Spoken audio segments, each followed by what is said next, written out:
You must have heard Shiva as the destroyer only. But let me tell you 11 profound ways the Yajur Veda describes Shiva. This mantra is being chanted in every temple by the priest and the devotees. But the vast majority of them doesn't know what it truly means. I'm not talking about the literal Sanskrit meaning, but the deeper philosophical meaning. The Shivopasana Mantra from Taittiriya Aranyaka, Krishna Yajur Veda doesn't start the way you think. In Abhishekam, we glorify 11 profound qualities of Shiva and we manifest them in the lingam. During Abhishekam, we pour water, honey, milk on Shiva lingam, but nobody asks why. Why specifically during this act? In the first salutations, we are not asking for the blessings, not even for the protection. The first verse is Nidhana Pataye Namaha, salutations to the Lord of Dissolution, the complete withdrawal from the manifest world into the unmanifest source. Second is Nidhana Patantikaya Namaha, salutations to the Lord who puts an end to the dissolution. See how these two verses are positioned. It tells us that understand who you are approaching before you even pour a single drop of water on the lingam. He is not the Lord who just simply fulfills the wishes. He is the Lord who is the cause of destruction and also the Lord who puts an end to that destruction. The reality that holds both the existence and the freedom from the existence simultaneously. From this ground, the mantra moves through 11 different dimensions of the same reality. Not just the title, but the precise description of the Paramashiva who manifests in different planes.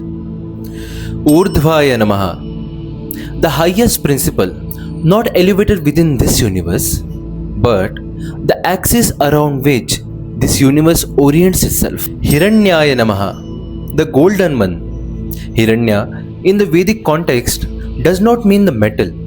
That means that which is self-luminous, that which does not borrow light from the external source. Paramashiva as the pure consciousness illuminates everything. Suvarnaya Namaha, Suvarna, of excellent color, that which is completely and fully of itself, it naturally radiates. The quality of natural radiance is what Suvarna points to. Divyaya Namaha, not the being who possesses divinity, but the substance who is the verily source of divinity, who is Div, that means divine itself. Bhavaya Namaha, who is the source of the complete cycle, birth, death and a rebirth, and the force behind it, and also who can take the consciousness beyond this cycle. Sharvaya Namaha, the force of universal dissolution. But hear this correctly, not destruction as annihilation, but dissolution as written. What has completed its full expression and returned to its source. And then, in all 11 names, where every cosmic function described, there is one moment where it simply says Shivaya Namaha. Just Shiva, not Shiva as the highest principle, not as a dissolver and not as self-luminous, but auspiciousness itself. Jvalaya Namaha, radiant like a flame, not the flame that destroys, but the flame that reveals what's always been there, but the unseen.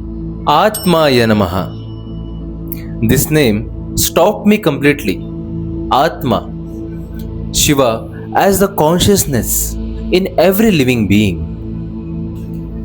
In Shivopasana Mantra, this name points to Paramashiva, the awareness in all living beings, not external, not elsewhere, but the substratum of what you call as I. Paramaya Namaha, the Supreme One, the one who is beyond Atman, the one who is beyond all the properties described in the mantra.